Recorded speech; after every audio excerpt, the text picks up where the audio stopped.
Hello! Hi అండి. నేను ఈరోజు పచ్చ పెసలు, ఇంకా రాగులతో హెల్తీ బ్రేక్‌ఫాస్ట్ చేయబోతున్నాను. పచ్చ పెసలను, రాగులని శుభ్రంగా కడిగి నైటే వేరు వేరు పాత్రలో నానబెట్టుకోవాలి.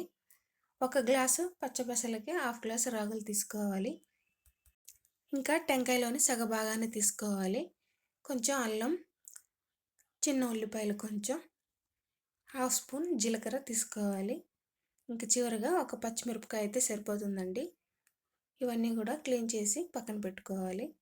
తర్వాత స్టవ్ వెలిగించి ఒక పాత్ర పెట్టుకొని పెసలను అందులో వేసుకొని కొంచెం ఉప్పు వేసుకొని వాటర్ వేసుకొని పచ్చ పెసలను ఉడికించుకోవాలి.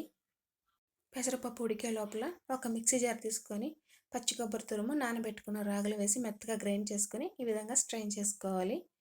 పచ్చి కొబ్బరిలోని పాలంతా కూడా తీసుకోవాలండి. ఈ వచ్చిన పిప్పిని కూడా మళ్ళీ మిక్సీ జార్లో వేసి మెత్తగా గ్రైండ్ చేసి వేసుకోవాలి. ఈ విధంగా 3 సార్లు ఇందులోని పాలంతా కూడా తీసేసుకోవాలి. పాలన్నీ కూడా తీసుకొని పక్కన పెట్టుకోవాలి. పెసరపప్పు కూడా మెత్తగా ఉడికిపోయింది. ఇంకా మనం నూరి పెట్టుకున్న రాగులు, కొబ్బరిపాలు ఇందులో వేసుకొని ఉండలు కట్టకుండా కంటిన్యూగా కలుపుతూ ఉండాలండి. ఈ జావా హెల్త్కి చాలా మంచిదండి. వీక్లీ వన్స్ అయినా పిల్లలకి చేసి పెట్టండి. ఇంకా ఈ విధంగా చిక్కగా అయితే చాలండి. ఇంక దీన్ని దింపి పక్కన పెట్టేసుకొని వేరే పాత్రని స్టవ్ మీద పెట్టుకోవాలి. కొంచెం కొబ్బరి నూనె వేసుకోవాలి. కొబ్బరి నూనెకి బదులుగా నెయ్యి కూడా వేసుకోవచ్చండి.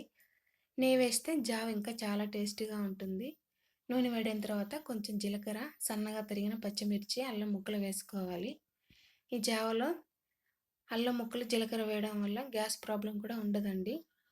అవన్నీ కూడా వేగిన తర్వాత చిన్న ఉల్లిపాయలు కూడా వేసుకోవాలి. ఉల్లిపాయలు వేగిన తర్వాత జావలోకి ఈ ఉల్లిపాయలని వేసేసుకోవాలి.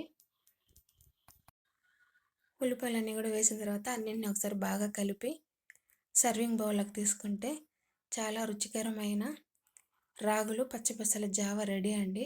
ఇది ఒక బౌల్ తాగినా కూడా మన శరీరంలో నీరసం అంతా పోయి రోజంతా కూడా చాలా ఉత్సాహంగా ఉంటాము. తప్పకుండా ట్రై చేయండి. వీడియో నచ్చితే లైక్ చేయండి, షేర్ చేయండి, సబ్స్క్రైబ్ చేయండి. Thank you for watching.